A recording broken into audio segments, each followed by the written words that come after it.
bam, bam. Hello everybody, my name is Snax99, and before we get into today's video, I probably ought to point out that I have been beaten to making this video by two other creators. Both their videos on it are really good though, and I will leave a link in the description.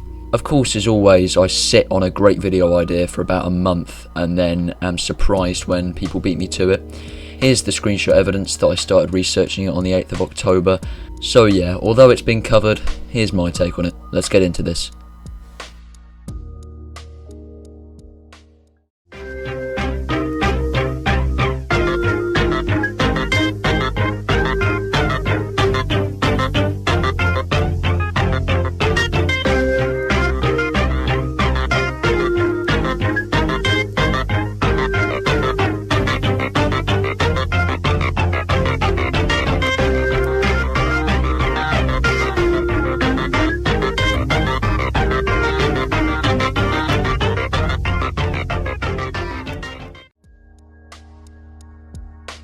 On the 26th of September this year, I sent a meme to my Discord admin and good friend NoodlePower10 on Instagram. The video was posted by a smaller meme page that I'd followed and featured an animated GIF of the gay pride flag whilst a man aggressively lists off objects that he has reportedly shoved up his arse, while said objects fly on screen in impact font. Now, due to both our awful senses of humour, we both found this hysterical.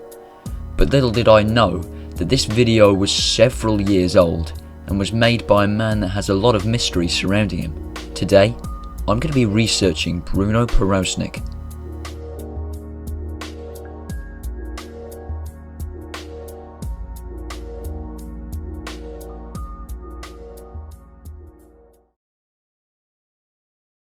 Objects that I've shoved up my arse. Vibrators. Dildos. Pens. Pencils. So, yeah. Now, this upload of the video by David E on the 24th of September 2013 is what has brought this whole Bruno Powroznik thing to light. This video has suddenly been popping up in everyone's YouTube recommended. The description reads, a classic Bruno Powroznik video salvaged from his latest account. So from that comment alone, it's pretty much already apparent that Bruno Powroznik's channels have been deleted. Now, don't get me wrong, I didn't really want to talk about this video, but it would be impossible to make a video on Bruno without touching down on it, since it is pretty much the only reason that light has been shone on this mystery. There's bound to be controversy surrounding this clip in the end. I think I'm probably just going to keep the mindset that it's crude, dark toilet humour and just leave it at that, because imaginably it probably could get quite deep into being homophobic. I'm really not going to touch on that because in these videos you genuinely can't tell if he's joking.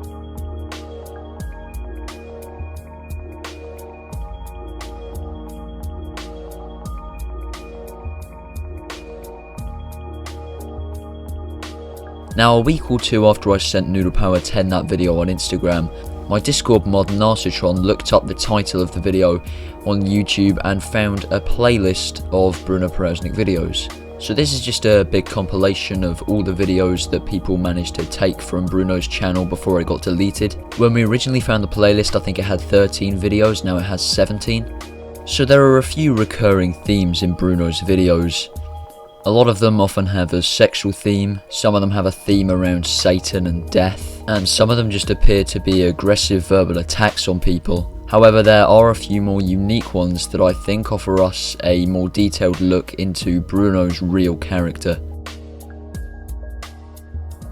Now, there's a video in this playlist called Reply to Bruno's Girlfriend Sarah, which was uploaded on the 19th of February 2008 to the channel Sell to Rent.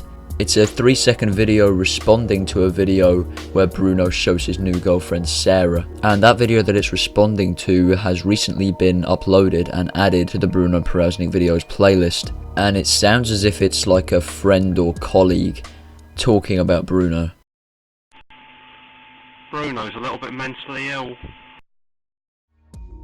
At the end of the day though, there's no way to tell if that's someone who knows Bruno personally or just a YouTube viewer.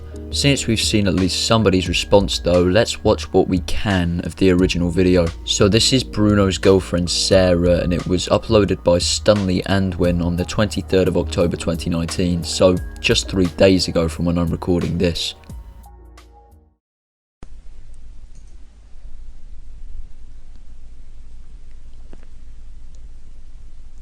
Hello, I'm Bruno's girlfriend. I'm doing this video to express my concern that Bruno is spending so much of his time making videos about house prices and uploading them into YouTube. I would rather that he didn't spend so much of his time talking about house prices. I would prefer that he spend more of his time with me. Some people think that he's a bit weird, but I managed to put up with his eccentricities.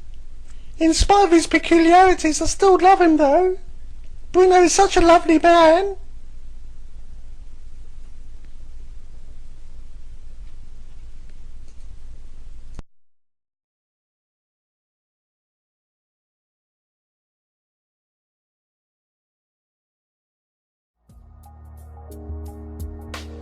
Now you'll notice that Bruno's quote-unquote girlfriend Sarah talks about his obsession with house prices, and that brings us nicely on to why he may well have been on the internet in the first place. Now to get a concept of the age of these videos also, the re-uploads of some of Bruno's videos begin in early 2008, and there's a video uploaded by Sell to Rent on the 15th of March 2008 titled Bruno the Weirdo's Finally Been Suspended.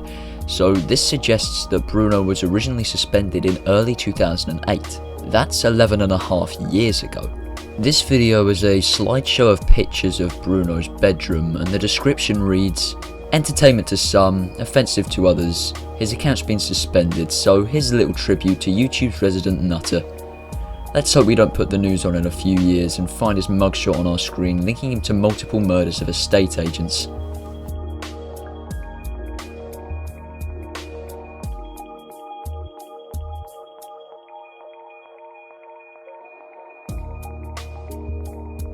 Before the days of his YouTube oddities, Bruno Powroznik was a regular poster on housepricecrash.co.uk.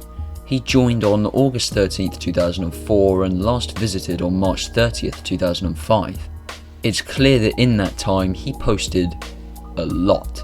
If you read through some of his posts, you can tell how generally very cynical they are. For example, on November 24th, 2004, he replies to someone's post saying, "Wait for a total economic collapse to occur. This should happen soon after the May general election.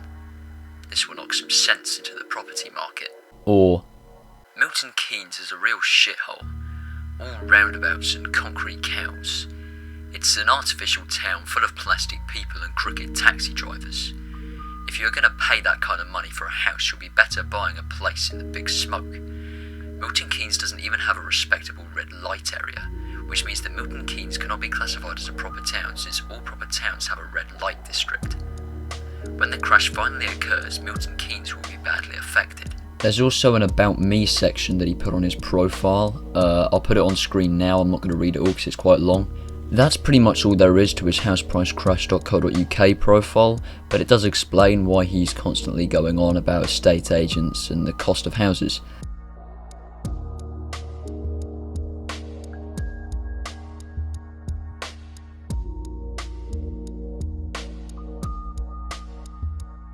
This is going to be a short one, but I thought that I should point out that Bruno did have a Twitter in 2012. He was only active on it from the 12th of November 2012 to the 14th of November 2012, so it didn't last very long.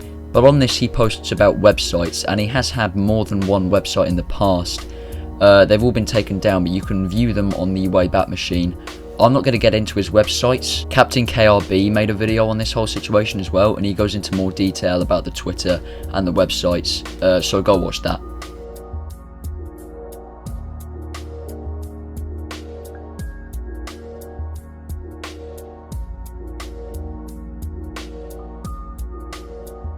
There are two particularly interesting videos in the Bruno Powroznik videos playlist.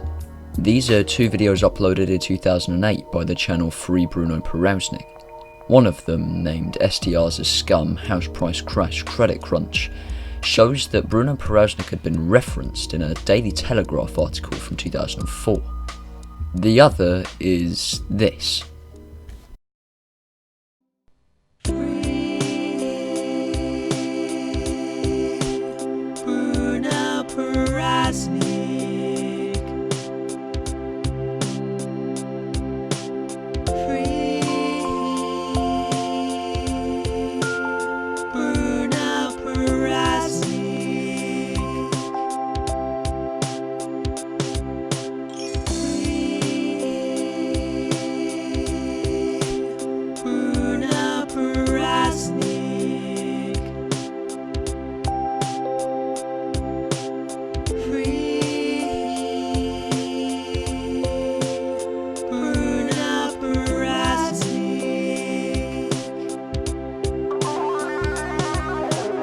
The description of this video reads, Free Bruno Powroznik.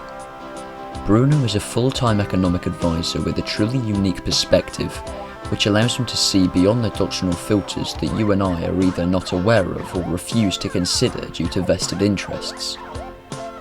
This means that Bruno is able to conceive of great classic YouTube videos such as Psychobabbles, the STR is Scum. The website housepricecrash.co.uk is full of rent forever losers.